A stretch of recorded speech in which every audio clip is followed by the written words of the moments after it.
Sharif Usman Hadi was a voice that refused compromise and a face that came to symbolize the July mass uprising. Usman Hadi, who rose to national prominence through his fearless presence on the streets, his sharp interventions on campuses, and his unwavering stance in televised debates. At a time of political uncertainty, his words and actions resonated with a generation demanding change. From religious upbringing in Jhalakati to his political awakening at the University of Dhaka, Usman Hadi's journey reflected a deliberate choice to stand outside traditional party lines while remaining deeply engaged in public struggle. The July 2024 uprising elevated him from an activist to one of the movement's most recognizable leaders. His life was cut short before that struggle could reach its next chapter. Here is our reporter Ghulam Murtuja's desk report with Sharif Usman Hadi's biography. জান দেব তবু জুলাই দেব না। জুলাই গণঅভ্যুত্থানের ধারক শরীফ ওসমান বিন হাদি, যিনি প্রতিবাদকে নিয়েছিলেন জীবনের শপথ হিসেবে। ঝালকাঠির নলছিটি উপজেলার এক ধর্মভীরু মুসলিম পরিবারে জন্ম তার। বাবা মাওলানা আব্দুল হাদি ছিলেন মাদ্রাসা শিক্ষক ও স্থানীয় ইমাম। 6 ভাই বোনের মধ্যে সর্বকনিষ্ঠ ওসমান হাদি বেড়ে ওঠেন ধর্মীয় শৃঙ্খলা, নৈতিকতা আর সামাজিক দায়িত্ববোধের পরিবেশে। শিক্ষা জীবনের শুরু মাদ্রাসায়। ঝালকাঠি এনএস কামিল মাদ্রাসা থেকে আলিম শেষ করে উচ্চশিক্ষার জন্য পাড়ি জমান রাজধানীতে। ঢাকা বিশ্ববিদ্যালয়ের রাষ্ট্রবিজ্ঞান বিভাগে ভর্তি হন তিনি। এখানেই গড়ে ওঠে তার রাজনৈতিক দর্শন ও নেতৃত্বের ভিত্তি।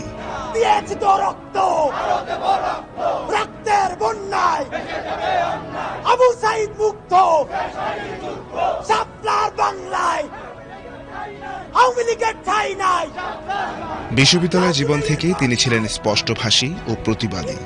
কোনো মূলধারার রাজনৈতিক দলে যুক্ত না থেকেও রাজনীতি, সংস্কৃতি ও লেখালেখির মধ্য দিয়ে নিজের অবস্থান জানান দেন। একসময় প্রাইভেট পড়ানো, কোচিং সেন্টারে শিক্ষকতা, সবশেষ একটি বেসরকারি বিশ্ববিদ্যালয়ে শিক্ষক হিসেবে কাজ করলেও রাজপথের টান তাকে থামাতে পারেনি।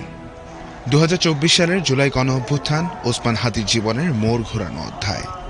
ছাত্র জনতার আন্দোলনে সক্রিয় অংশগ্রহণ, রামপুরা এলাকায় সমন্বয়কের দায়িত্ব পালন, রাজপথে ঝাঁঝালো বক্তব্য, সব মিলিয়ে দ্রুতই তিনি হয়ে ওঠেন আন্দোলনের মুখ।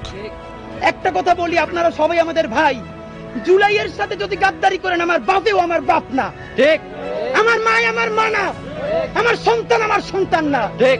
আমরা শহীদ পরিবারের সাথে ওয়াদা করেছি, কমপক্ষে 20 জন মা আমাদের মাথায় হাত রেখেছে। শহীদ আবু সাইদের মা রেখেছে, শহীদ আব্দুল্লাহ বিন জাহিদের মা আমাদের মাথায় হাত রেখেছে। জুলাইয়ের অভিজ্ঞতা থেকেই জন্ম নেয় রাজনৈতিক সাংস্কৃতিক প্ল্যাটফর্ম ইনকিলাব মঞ্চ। এই মঞ্চের মুখপাত্র হিসেবে ওসমান হাদি ঘোষণা দেন সব ধরনের আধিপত্যবাদ ও স্বৈরতন্ত্রের বিরুদ্ধে অবস্থান নিয়ে ইনসাফ ভিত্তিক রাষ্ট্র গঠনের। আল্লাহ যতদিন বাঁচিয়ে রাখবে, স্বাধীনতা, সার্বভৌমত্ব, ইনসাফ এবং সততার জন্য লড়াই করব। এই লড়াই আমাদের জিহাদ ইনশাআল্লাহ। আওয়ামী লীগ নিষিদ্ধের দাবি, জুলাই শহীদদের স্বীকৃতি, রাষ্ট্র সংস্কার, সব ইস্যুতেই তিনি ছিলেন সরব। প্রতিবাদের ভাষা শুধু বক্তৃতায় নয়, কবিতাতেও খুঁজে নিতেন তিনি। তার প্রিয় কবিতা ছিল কাজী নজরুল ইসলামের বিদ্রোহী। আমি বলবো, আমি ভেঙে করি সব চুরমার, আমি অনিয়ম শৃঙ্খল, আমি দলে যাই যত বন্ধন, যত নিয়ম কানুন শৃঙ্খল, আমি মানি না কোনো আইন, আমি ভরাদারি করি ভরাডুবি, আমি টর্পেডো, আমি ভাসমান মাইল, আমি ধৈর্যটি, আমি এ লোকে সে ঝড় কালো বৈশাখী, বলবীর, আমি চির উন্নতশীল। এই আপসহীন অবস্থানের কারণে বারবার হুমকির মুখেও পড়েন তিনি। নিজেই জানান, দেশি ও বিদেশি নম্বর থেকে হত্যার হুমকি, পরিবারকে নিয়ে শঙ্কার বার্তা। আর যদি আমি মরে যাই, আমি শহীদ হয়ে যাই, আমার ডান পাশের ভাই বোনেরা এই লড়াই যতদিন বেঁচে থাকবে ততদিন চালাই নেবে ইনশাআল্লাহ। ঢাকা 8 আসন থেকে স্বতন্ত্র প্রার্থী হিসেবে ত্রয়োদশ জাতীয় সংসদ নির্বাচনে অংশ নেওয়ার ঘোষণা দেন ওসমান হাদি। ভিন্নধর্মী প্রচারণা, চা সিঙ্গারের আড্ডা, সরাসরি মানুষের সঙ্গে কথা, সবই নজর কাড়ে। কিন্তু ভোটের মাঠে নামার আগেই থেমে যায় তার পথ চলা। 12 ডিসেম্বর বিজয়নগরে গুলিবিদ্ধ হন তিনি। চিকিৎসার জন্য সিঙ্গাপুর নেওয়া হলেও 18 ডিসেম্বর রাতে মৃত্যুবরণ করেন এই তরুণ নেতা। স্বল্প সময়ের রাজনৈতিক জীবনে ওসমান হাদি হয়ে উঠেছেন প্রতিবাদী রাজনীতির প্রতীক। এই যাত্রাকেও থামাতে পারবে না। গোলাম মুর্তুজা, বিটিভি নিউজ।